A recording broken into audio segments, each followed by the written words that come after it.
Alright guys, this is part 2 to my engine cleaning. I used gunk, as you've seen in the first video, and it cleared up a lot of it. Especially for, I know I had brushes, and I lied. I didn't use brushes. I just sprayed it on and sprayed it off. And you can see, like, let's see if I can get you down there. That's down to bare metal now. That used to have a fresh coat. Well, not a fresh, but some oil on it. And it's back looking good. It does discolor a little bit. I do recommend hand washing it if it's that big of a concern to you. You know, taking a mitt and cleaning, you know, core support, fender walls and stuff like that. Just use Purple Power on the hood. It got a little bit good, a little bit better. It's Kentucky slang for y'all right there. Got a little bit good. Anyway, you can see it tuck off all the mud stain. Everything's looking good, fresh, clean. Need to fill that hole, and hopefully we won't get as much mud next time. Hopefully that I don't try to go through stuff that I have no business attempting. That would probably be the smarter idea. Anyway, I want to thank you guys for joining me today as I clean the engine bay on the old Cherokee. I ain't got nothing bad to say about the gunk stuff. Purple Power is just as good. My local Advance had both products fairly cheap. I got under the front end, that's why the ramps are out, and sprayed out around the brakes and out from like all the U-joints and ball joints and tie rod and all that, cleaned off underneath it, and gonna wash the body. Yeah, I mean, guys, maintenance goes a long way with anything, and cleaning them is part of maintenance. It's not all about the oil changes and, you know, oil changes and diff fluid changes and spark plug changes. I mean, it goes a long way to clean an engine, and you know, all your joints under there. I mean, it's all fun and games to, you know, get a Jeep looking like this and playing in mud and, you know, having a good time. That's all fine and dandy. I mean, if you don't do the maintenance, fellas, these things ain't gonna last. I mean, I've been in the off-road community for 22 years. I'm 27-year-old. My parents started me on a 250 Timberwolf four-wheeler, and I've rode four-wheelers, dirt bikes, and side-by-sides, you know, my whole entire life. I mean, you know, and that was one thing that Mom and Dad always stressed about. You know, when you get home from riding, you clean it. You know, get everything fixed. I mean, it'll make your trip so much more enjoyable if you're not, you know, constantly going out and breaking stuff. I mean, of course, you know, axle shaft, U-joints, I mean, not a whole lot gonna help that stuff. I mean, but, you know, keeping a clean rig, you know, clean it every so often. I mean, you ain't gotta wax it and buff it and all that, but just keep it a little clean, guys. I mean, I tell my fiance that all the time. I'm like, you know, cleanliness goes a long way in anything. I mean, mud gets in there around the bushings and, you know, in the seals and stuff, and it causes joints to prematurely wear out. I mean, brakes, especially mud, gets back in the brake pads, and I mean, they will chew through pads. I mean, that's with any off-road anything. I mean, I know we're sitting here staring at a Jeep Cherokee that's not in the best shape, and it's muddy as can be. I mean, and don't look it on the camera for some odd reason, but anyway, I mean, guys, just cleaning them every so often makes a huge difference in how stuff lasts. I mean, bearings hate mud and water. I mean, it's nature of the beast. I mean, as I say, you got to pay to play, and, you know, I don't care to pay, but, you know, if I can avoid it by spending a beautiful evening cleaning up a little bit, you know, so be it. I'll do it. I mean, you know, keeping everything up to date and let you go out and have fun like this. But again, I hope you guys enjoyed the video. I'm going to try to get better at it. I feel a little bit more confident talking and, you know, stuff today as I have in my previous videos. And I'm going to go to a couple NASCAR races for you guys that's following my channel that seen the Kentucky video. I actually mistakenly posted that. It was really a joke. I started recording because I thought Dad Brad was going to cut us a donut or two, but he ran out of gas there at the end, so he got pushed back to victory lane. So that's kind of a disappointment. But you know, we're going to try to go to Bristol this year at the spring race, and I'll try to get you all some footage from where I'm sitting. That way for you that have never been to Bristol, and I'm telling you right now, I've been there 7 times, and there's not a bad seat in the house. Later on tonight, I may upload another a video from Food City 500. I got the start of last year, and Junior, his power went out, and that caught the whole fans off guard. And honestly, fellas, I didn't plan on making a YouTube video, channel.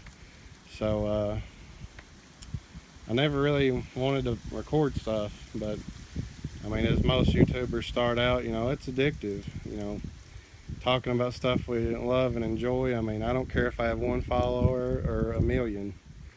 I mean, I like covering this stuff, and I hope that, I was fresh at the Cherokees and Jeeping all together, and I never considered one, but I needed a vehicle in the wintertime here in Kentucky that could handle it and let me go to work. And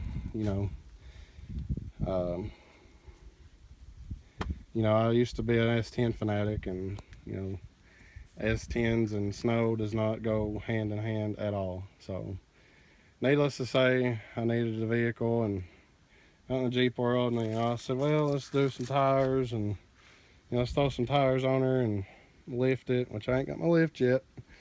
It'll come in due time.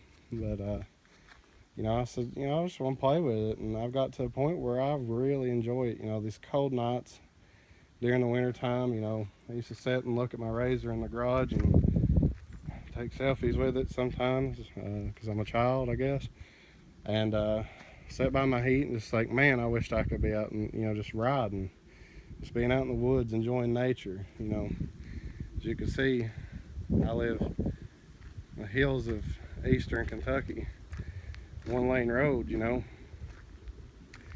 there's not a whole lot to do around here. There's not bowling facilities and stuff like that. And, getting out and enjoying nature is kind of our way of life around here. And I'd sit and look at the Razor and say, man, I wished I had some way to get out and enjoy the Mother Nature and stay warm and dry. And Jeep is the answer to that. Again, I just want to say thank you for the views on the videos. It makes me know that people watch them, and I'm not just out here talking to myself. I hope in any way, shape, or form I could be some kind of help, to the community. Some Jeep pages, don't help at all. I mean, you ask a question and get flamed for it. So, I mean, if anybody's got any questions, you can follow me on here and ask away. And if I can't find the answer, I'll get it for you. And a good channel to go to, and I've applied a lot of his videos to my actual Cherokee, is Bleepin' Jeep Cherokee Ronnie. Cherokee Ronnie, he has a lot of really solid information, and his videos help me just as much as Matt at Bleepin' Jeep. And I support both of them guys. I subscribe to both of them. I mean, I love watching their videos and enjoying the content that they bring. The Jeep community is a small community, and with these guys that take the time out of their day, to make videos to help people, I mean, that says a lot about their character. And I appreciate them for the videos that they've supplied me that has helped me. And like the cut fold in the back and cutting the fenders, that come from Matt and you know, Cherokee Ronnie. So thanks to them guys. Follow them, give them a like, give them a subscribe, and hope to see you in the next video. Like I said, I'm going to post some NASCAR content too. For those of you who don't like NASCAR, that's understandable. Those that you do, you know, if you want different types of videos at the race, like if you want to know what it's like to stand in a ticket line, I don't know why, but you know, anything that you guys want me to make a video on, you know, please comment, and I'll make it up. And I plan to go to several races this year. I'm going to try to make well, I'm going to go to Bristol. I'm going to go to Kentucky Motor Speedway. I went to Indy once. It's not worth going back. I like to hit Richmond, Virginia in the fall, if possible. You know, it's going to be a flight, and it's 9 hours one way, and I just can't see driving 18 hours for a NASCAR race. So I might get me a flight and go out there. But I'm going to try to bring you all some off-road footage too. I'm going to grab me a GoPro, and I went out full with the pastor of my church actually, and we had a really good time last night. It was fun. It was nice fellowshipping with him. I really thoroughly enjoyed it, and you know, I mean, I can make any video y'all want to make. I'm going to do some off-road footage, NASCAR footage, and some more boring, kill your time at work, ramble videos like this one turned out to be. Figured it was going to be a little bit more showing you how to spray down an engine, but you know, in the first part of the video, you know, I showed you how to spray it off. Took a garden hose and just sprayed it off. And this is my end result. I mean, I'm really tickled with it. I've done a real good job. You know, everybody says, oh, don't spray here, don't spray there, don't spray here, don't spray there. I sprayed it all down with the cleaner, and I sprayed it all back off. Big deal. You know, I'm sorry to those people that say that. I'm not criticizing your way.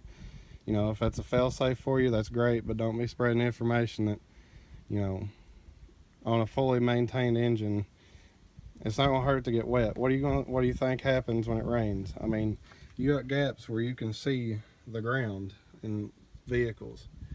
You're following a semi or driving in heavy rain, water gets in here. You know, bolts on the firewall don't get rusted from spraying them off with a garden hose. I'm sure it doesn't help, but that's not the reason why that they get rusted.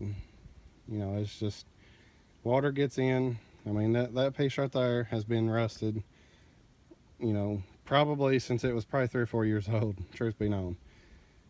I mean, don't be spreading information that guys can't clean their engine bays.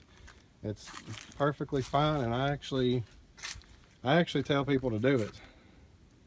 I mean, this is, you know, a couple hours ago, this was coated with mud, and the gunk got it clean. I mean, but teach their own. I'll tell my followers to spray your engine down. The only time it's going to hurt your engine is if you have naked wires or a broken wire, or, you know, if you have an underlying problem anyway, yeah, you might expose it doing this. But as long as you keep everything maintained, grab you some gunk, clean that stuff up. I mean, I showed this area earlier being black. That was with no scrubbing. I mean, I basically sprayed this on and sprayed it off, and it come out good. But again, I'm gonna stop rambling because I'm at 14 minutes of rambling. So sorry about the ramble, but you know, here's a video on how to clean your engine. Sorry it wasn't more like tutorial with video footage, and I'm sorry that it's kind of just what you see is just me rambling and showing you my engine bay. But in all honesty, I just sprayed gunk on, let it set like the can said, 10 to 15 minutes, and sprayed it off. Let it set 15 because it was probably dirtier than the average engine compartment that it's designed to clean. So it's clean, I'm happy with it, and I look forward to seeing you in the next video.